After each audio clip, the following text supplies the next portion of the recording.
Hello and welcome to Kanen Coffee and Espresso Machines. We're going to do a test shot on a Marzocco Linea Mini.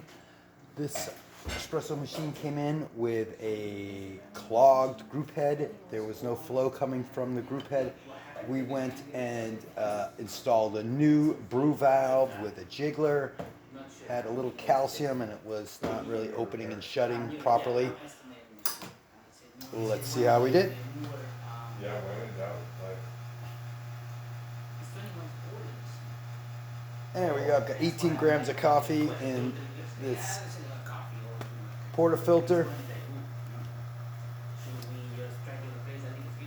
See, pumping a nice steady 9 bars. Steam pressure is holding steady too. We're gonna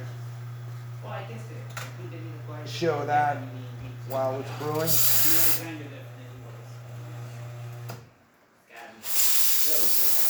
Nice, strong dry steam.